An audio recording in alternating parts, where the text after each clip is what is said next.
दुनिया भर के करोड़ों गेमर्स के मनोरंजन का तरीका अब वो देश कंट्रोल करेगा जहां एंटरटेनमेंट पर ही पाबंदी है। सुनकर ताज्जुब हुआ, मुझे भी हुआ था जब मुझे ये खबर पता चली थी।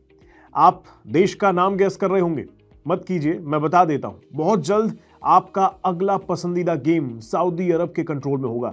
सऊदी खरबों डॉलर का निवेश करने जा रहा है बड़े बड़े ई स्पोर्ट्स टूर्नामेंट पर, और 2030 तक सऊदी दुनिया का सबसे बड़ा गेमिंग हब बनने की तैयारी कर रहा है। लेकिन इस चमक धमक के पीछे एक ऐसा सच है जो जानना बहुत जरूरी है कि कैसे मनोरंजन की आड़ में एक देश अपनी छवि बदलने के लिए गेमिंग को अपना सबसे बड़ा हथियार बना रहा है।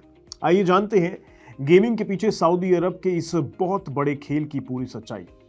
तो खबर क्या है, पहले ये जान लीजिए। दरअसल गेमिंग की दुनिया में सऊदी की एंट्री हो गई है। ये वो देश है जो इस तरह की चीजों में हमेशा खिलाफ रहा है, लेकिन अब सऊदी इतने पैसे के साथ इस इंडस्ट्री में एंटर हुआ है कि पूरी इंडस्ट्री ही हिल चुकी है। सऊदी अरब का पब्लिक इन्वेस्टमेंट फंड यानी पीआईएफ पानी की तरह पैसा बहा रहा है। इस फंड ने सेवी गेम्स ग्रुप नाम की एक कंपनी बनाई है जिसका एक ही मकसद है, गेमिंग की दुनिया पर राज करना। और जब मैं पैसा बहाने की बात कर रहा हूं तो ये कोई छोटी मोटी रकम नहीं है। मैं बात कर रहा हूं लगभग 38 बिलियन अमेरिकी डॉलर की। इस पैसे से सऊदी अरब ने दुनिया की कुछ सबसे बड़ी गेमिंग कंपनियों जैसे नाइंटेंडो और टेक टू इंटरेक्टिव में हिस्सेदारी खरीद ली है। लेकिन यह डील भी कुछ नहीं जिसका अब मैं जिक्र करने वाला हूं। उसके आगे सबसे बड़ा दाव तो अब खेला गया है।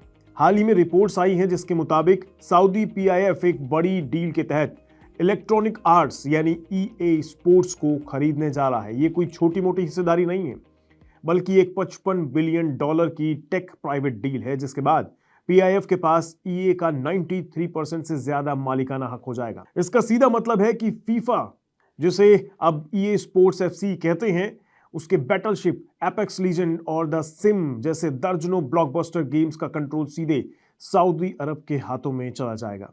ये सब उस बड़ी योजना का हिस्सा है जिसे विजन 2030 कहा जाता है।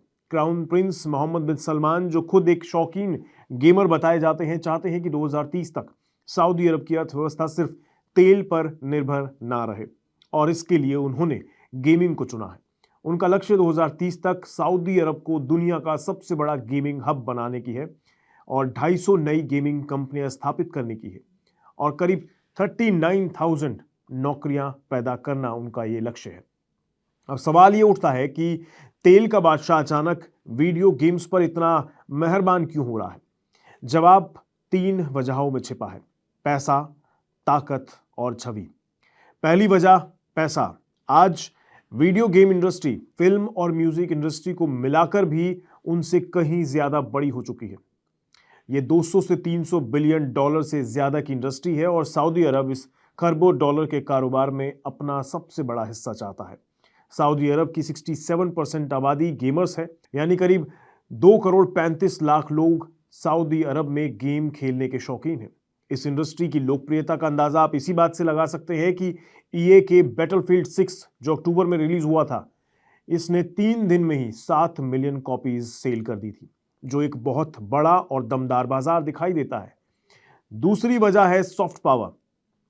सॉफ्ट पावर का मतलब होता है अपनी संस्कृति और विचारों के जरिए दुनिया पर प्रभाव डालना, ना कि सैन्य ताकत से। जैसे हॉलीवुड की फिल्में अमेरिकी कल्चर को दिखाती हैं, या के पॉप ने दुनिया को साउथ कोरिया का दीवाना बना दिया है।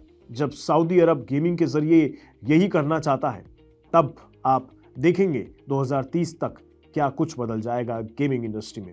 वो चाहता है कि दुनिया उन्हें तेल के कुओं के लिए नहीं, बल्कि अत्याधुनिक गेमिंग स्टूडियोज के लिए जाने। और तीसरा और शायद सबसे अहम वजह यही है कि देश की युवा आबादी को अपने साथ रखना। सऊदी अरब की 70% से ज्यादा आबादी 35 साल से कम उम्र की है। ये वो पीढ़ी है जो डिजिटल दुनिया में पली बड़ी है। सरकार गेमिंग में निवेश करके इस युवा आबादी को खुश रखना चाहती है और उन्हें एक नई राष्ट्रीय पहचान से जोड़ना चाहती है। लेकिन कहानी का एक दूसरा पहलू भी है। जैसा कि मैंने शुरू में बताया, इस चमक धमक और चमकदार निवेश के पीछे एक काला सच भी छिपा है। आलोचक जो हैं इस निवेश के लेकर और इस गेमिंग इंडस्ट्री के पीछे, उन आलोचकों का मानना है कि इस पूरी रणनीति को एक नया नाम दिया है उन्होंने, नाम है गेम वॉशिंग। ये शब्द स्पोर्ट्स वॉशिंग से बना है। इसका मतलब होता है कि जब कोई देश अपनी खराब छवि को सुधारने और मानव अधिकारों के हनन जैसे गंभीर मुद्दों से ध्यान भटकाने के लिए खेलों में भारी निवेश करता है। हमने ये फुटबॉल क्लबों की खरीद और बड़ी रेसिंग प्रतियोगिताओं की मेजबानी में देखा है। गेम वॉशिंग इसी का डिजिटल रूप है। आलोचकों का कहना है कि सऊदी अरब गेमिंग की लोकप्रियता का इस्तेमाल अपनी दमनकारी नीतियों पर पर्दा डालने के लिए कर रहा है। एक तरफ वो फोर्टनाइट और फीफा के वर्ल्ड कप आयोजित करता है, वहीं दूसरी तरफ देश में बोलने की आजादी तक पर सख्त पाबंदियां हैं। ये एक अजीब सा विरोधाभास है। एक ऐसा देश जो अब क्यूडिया जैसे गेमिंग थीम वाले शहर बना रहा है, जहां दुनिया के सबसे बड़े ई स्पोर्ट्स स्टेडियम होंगे, उसी देश में असल दुनिया में लोगों की आजादी पर कड़े पहरे लगे हुए हैं। इससे सेंसरशिप की चिंता भी पैदा होती है और इसका मतलब क्या बनता है, सोचने वाली बात है। क्या सऊदी अरब का ये निवेश गेमिंग इंडस्ट्री के लिए अच्छा है या फिर बुरा? इसमें दो एंगल निकलते हैं। एक तरफ इसमें कोई शक नहीं है कि ये खरबों डॉलर का निवेश गेमिंग की दुनिया में क्रांति ला सकता है। डेवलपर्स को और बड़े और बेहतर गेम्स बनाने के लिए ज्यादा पैसे मिलेंगे तो वो ज्यादा प्रेरित होंगे। ई स्पोर्ट्स का दायरा और भी ज्यादा बढ़ेगा और ये हजारों लोगों के लिए रोजगार भी पैदा करेगा। लेकिन दूसरी तरफ एक नैतिक सवाल खड़ा होता है। क्या भविष्य होगा इस गेमिंग इंडस्ट्री का जब एक ऐसे देश के हाथ में गेमिंग इंडस्ट्री जाएगी जो अपने ही देश में अपने लोगों पर पाबंदियां लगाता हो, बोलने की आज़ादी कम हो? वो क्या इस भविष्य के साथ बदलना चाहेगा? हो सकता है ये एक पॉजिटिव संकेत हो और आने वाले समय में गेमिंग की दुनिया को बदल कर रख दे। लेकिन सवाल आलोचकों का भी सही है। क्या होता है ये वक्त बताएगा। लेकिन ऐसी खबरों के लिए आप हमारे साथ बने रहें, देखते रहिए मनी 9। नमस्कार।